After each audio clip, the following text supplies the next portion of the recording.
कि बांग्लादेश का हाल देखने के बाद पाकिस्तानी हुक्मरानों के हाथ पांव फूल रहे हैं। उन्हें डर सता रहा है कि कहीं बांग्लादेश की तरह ही पाकिस्तानी जनता तख्ता पलट करने सड़क पर ना उतर आए। इमरान खान के समर्थकों ने इस्लामाबाद में जो धमकियां दी उसमें पाकिस्तान के भविष्य को लेकर बड़ा वार्निंग सिग्नल नजर आ रहा है, और वो ये कि क्या पाकिस्तान एक बार फिर टुकड़ों में बंटने वाला है। एक रिपोर्ट। सुन लो, 1 से 2 हफ्ते में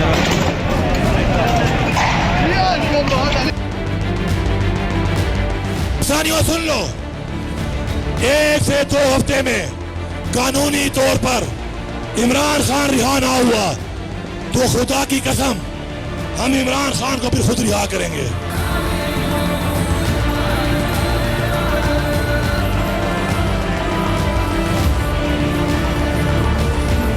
ये हमारा नेशनल एंथम है। आपको पता है कि बलोचिस्तान में कह रहे हैं पढ़ाया नहीं जा रहा। हाँ। इसका मतलब वो पाकिस्तान का हिस्सा ही नहीं है। हाँ। सीधी सी बात है। हाँ। अब वो कह रहे हैं जी हम आज़ाद हैं।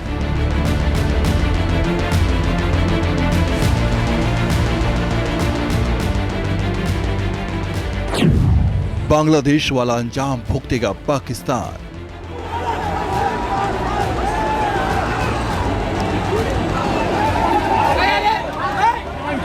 कप्तान हैं आप, वज़ीर आज़म। सिविल वॉर से मुल्क बनेगा सियासी मसान।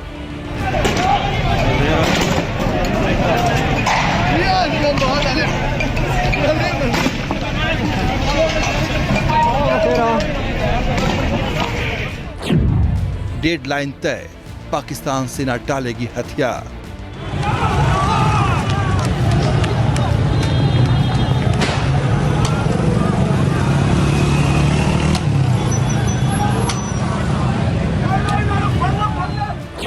जिन्ना लैंड छोड़ भाग खड़ी होगी शरीफ सरकार।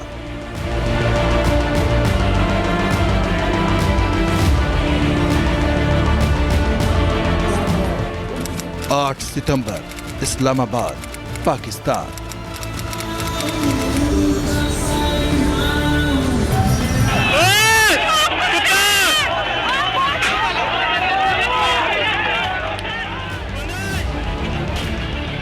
पाकिस्तान पिछले 1 साल से जिस टाइम बम के ऊपर बैठा हुआ है उसके ब्लास्ट की तारीख करीब आ चुकी है। पाकिस्तानी हुक्मरान इसकी वजह से थर-थर कांप रहे हैं। इस ब्लास्ट से पाकिस्तान के इतने टुकड़े हो सकते हैं जिन्हें खुद पाकिस्तानी भी पहचान नहीं पाएंगे। और अब आप सब मेरे साथ मिलके बुलाएंगे पाकिस्तान की याद है आप, पाकिस्तान की शान है आप।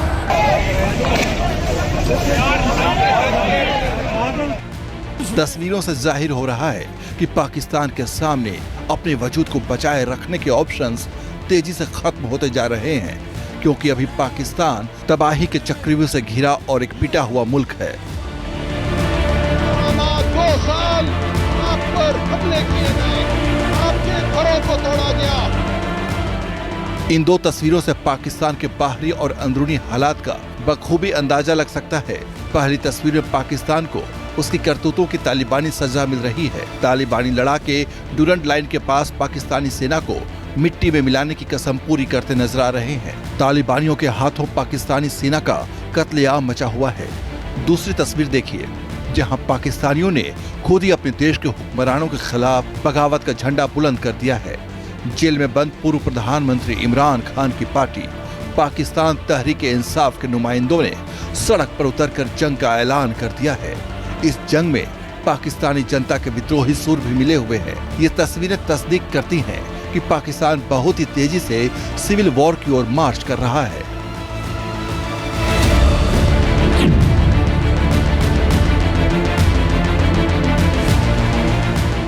पाकिस्तान के हालात तो पिछले 1.5 साल से बेकाबू हैं, लेकिन अब मामला कगार पर पहुंच चुका है।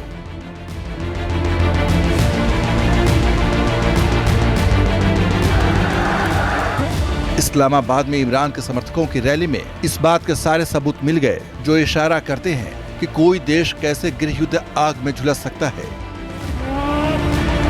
पाकिस्तान की शान है। इन तस्वीरों में इमरान समर्थकों की उमड़ी भीड़ को देखिए। ये सभी दरअसल पाकिस्तान में बगावत के झंडा बरदार हैं। यानी रावलपिंडी के अडियाला जेल में बंद इमरान खान को जेल से छुड़ाने के लिए उनके समर्थक शरीफ सरकार के साथ साथ पाकिस्तानी सेना से भी भिड़ने को तैयार हैं। इमरान के लोगों ने सिर पर कफन बांधकर मुल्क की सरकार को अल्टीमेटम देना शुरू कर दिया है। पाकिस्तान तरीके इंसाफ जिंदाबाद, इमरान खान जिंदाबाद।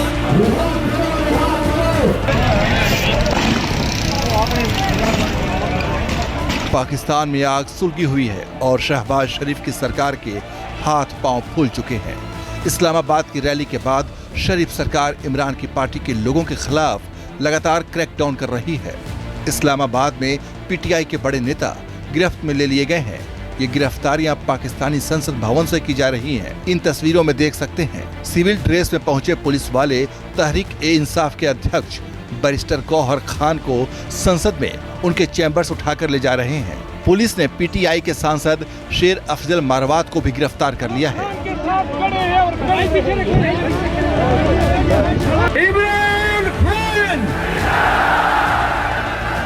दरअसल जेल से इमरान खान को निकालने के लिए उनके समर्थक हर हदें पार करने को तैयार हैं।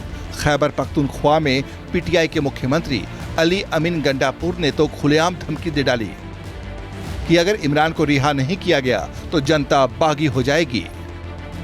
सानियों सुन लो, 1 से 2 हफ्ते में कानूनी तौर पर इमरान खान रिहा ना हुआ तो खुदा की कसम हम इमरान खान को फिर खुद रिहा करेंगे। तैयार हो? तैयार हो? हक के लिए तैयार हो? मैं आपको लीड करूंगा, मैं आपको लीड करूंगा। पहली गोली मैं खाऊंगा, आगे मैं हूंगा, पीछे नहीं हटना।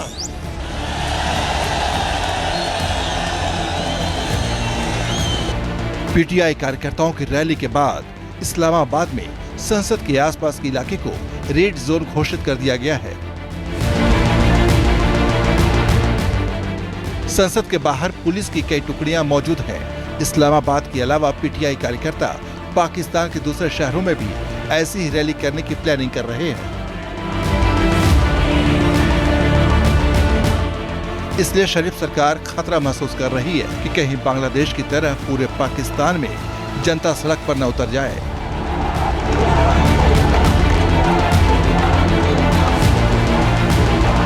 पाकिस्तान में अलगाववाद की जो मांग है वो लगातार तेज हो रही है।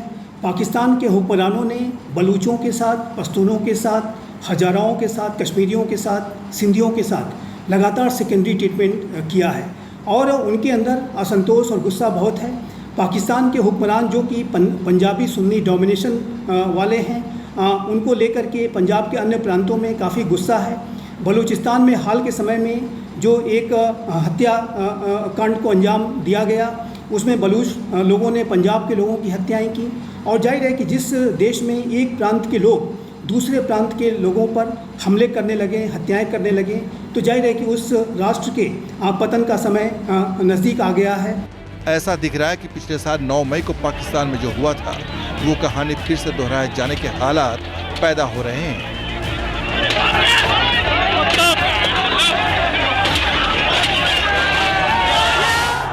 मई 2023 को पूरी दुनिया के सामने पाकिस्तान पूरी तरह से एक्सपोज हो गया था।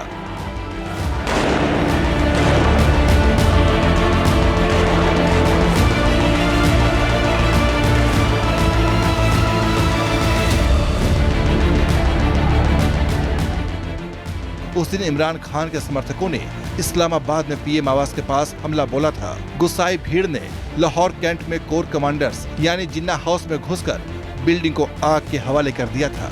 रावलपिंडी में आर्मी हेडक्वार्टर्स पर अटैक किया गया था। रेडियो पाकिस्तान की इमारत बर्बाद कर दी गई थी। हिंसक भीड़ ने 11 फ्रंटियर कोर के अधिकारियों और जवानों को भी हमले की जद में ले लिया था। 9 मई 2023 को पाकिस्तान में अराजकता का राज था। अब अमीन गंडापुर की धमकी के बाद से फिर वही खौफ शरीफ सरकार की आंखों के सामने नाचने लगा है। यही वजह है कि 8 सितंबर को धमकी देने वाले अमीन गंडापुर को सरकारी एजेंसियों ने गायब कर दिया है। गंडापुर पिछले कई घंटों से ट्रेसलेस है। पाकिस्तान का इतिहास कहता है कि जब भी इस मुल्क की सरकार के हाथ पैर कांपने लगते हैं, सेना की बाँछें खिल जाती हैं। पाकिस्तान में अगर ऐसी स्थितियां रहीं तो पाकिस्तान कम से कम 4 भागों में विभाजित होगा और पाकिस्तान के जो हुक्मरान हैं वो ऐसी स्थिति के लिए सिर्फ और सिर्फ जिम्मेदार होंगे। पाकिस्तान में लगातार स्थितियां दयनीय होती जा रही हैं। पाकिस्तान के हुक्मरान यदि आज भी नहीं चेते तो जाहिर है कि पाकिस्तान को विखंडन से कोई बचा नहीं सकता, ये स्पष्ट रूप से दिखता है। इन दिनों पाकिस्तान में कई मोर्चों पर विस्फोटक हालात हैं। पाकिस्तान के 4 में से 3 प्रांतों में तो टूट से पहले चटकने की आवाजें भी सुनाई दे रही हैं। दरअसल जिस आवाज की बात हम कर रहे हैं वो तकरीबन पाकिस्तान के 4 प्रांतों में सुनाई दे रही है। पंजाब, सिंध, खैबर पख्तूनख्वा और बलूचिस्तान। पाकिस्तान के इस मैप को जरा देखिए। आप ये मैप देखकर समझ जाएंगे क्योंकि इनमें 2 प्रांत खैबर पख्तूनख्वा और बलूचिस्तान तो पाकिस्तानी शासकों की नाइंसाफी और पाकिस्तानी सेना की जुल्मों की वजह से पाकिस्तान के हाथ से निकलते जा रहे हैं। बलूचिस्तान में BLA यानी बलूचिस्तान लिबरेशन आर्मी पाकिस्तानी सेना पर ताबड़तोड़ हमले कर रही है। बलूचों का आरोप यह है कि चीन के साथ मिलकर पाकिस्तानी शासक जो हैं वो बलूचिस्तान के कुदरती संसाधनों पर कब्जा कर रहे हैं। आप देखिए ना, बलूचिस्तान के संसाधनों पर कब्जा कर रहे हैं और पाकिस्तान से जो आज़ाद होना चाहते हैं वो जो बलूच हैं उनकी आवाज़ भी दबाने की कोशिश की जा रही है। और आपको बताएं, पाकिस्तानी सेना के खिलाफ बगावत का बिगुल उन लोगों ने फूंक दिया है। पश्तूनों ने आर्मी गो बैक का नारा भी बुलंद कर दिया है। ये खैबर पख्तूनख्वा की बात मैं कर रही हूं इस वक्त। पाकिस्तानी सेना पर लोगों का जो गंभीर आरोप है वो भी लगातार सामने आता रहा है। आतंकवाद के नाम पर पश्तूनों को मारा जा रहा है। खैबर पख्तूनख्वा में ये गंभीर आरोप वो सभी लगा रहे हैं। दूसरे मुल्कों के टुकड़ों पर पल रहा पाकिस्तान टुकड़ों में बंटने की हालत में पहुंच चुका है। दरअसल बलूचिस्तान में सबसे ज्यादा आग लगी हुई है। पिछले महीने बलोच विद्रोहियों ने बलूचिस्तान में एक साथ कई हमलों को अंजाम दिया था। पुलिस थानों और नेशनल हाईवे से लेकर कई सरकारी दफ्तरों को भी बलोच विद्रोहियों ने निशाना बनाया था। इन हमलों में करीब 14 पाकिस्तानी सैनिक मौत के घाट उतार दिए गए थे। बलोचों के निशाने पर China Pakistan economic corridor CPEC है, जिसे बलोच गुलामी की जंजीर मानते हैं। आपकी आर्मी नहीं जा सकती, आपकी पुलिस नहीं जा सकती। क्या वजह है? हाँ। ये जो हमारे हुक्मरान है ना, ये इन्हीं की सारी मिली भगत होती है। हाँ। ये इन्हीं की वजह से सारा काम चलता है, वरना कोई बंदा आपके कोई ऐसा मुल्क, अभी देखें ना कौमी तराने की आपने बात की, ये हमारा नेशनल एंथम है। आपको पता है कि बलोचिस्तान में कह रहे हैं पढ़ाया नहीं जा रहा। हाँ। इसका मतलब वो पाकिस्तान का हिस्सा ही नहीं है। हाँ। सीधी सी बात है। हाँ। अब वो कह रहे हैं जी हम आज़ाद हैं। खैबर पख्तूनख्वा की तस्वीरें भी कुछ वर्षों के दरमियान पाकिस्तान के हिस्सों में बंटने की तस्दीक कर रही हैं।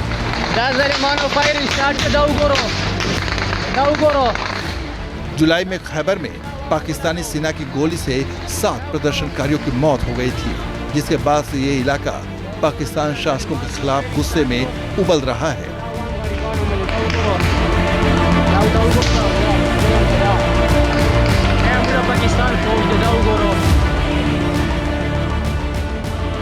हकीकत यही है कि पाकिस्तान की बर्बादी की गाथा सिर्फ मुल्क के अंदर ही नहीं लिखी जा रही है, बल्कि बॉर्डर पर भी अफगानिस्तान की कमान संभालने वाले तालिबानी पाकिस्तान को खून के आंसू रुला रहे हैं।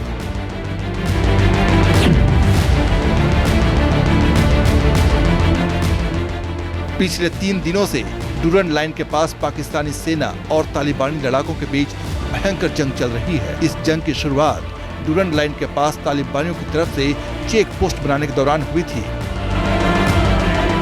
तालिबान का आरोप है कि पाकिस्तान ने डूरन लाइन क्रॉस कर उसके इलाके पर कब्जा कर रखा है। पाकिस्तान को डर है कि तालिबान पाकिस्तान में भीतर सुलग रही बगावती आग में घी का काम कर सकता है।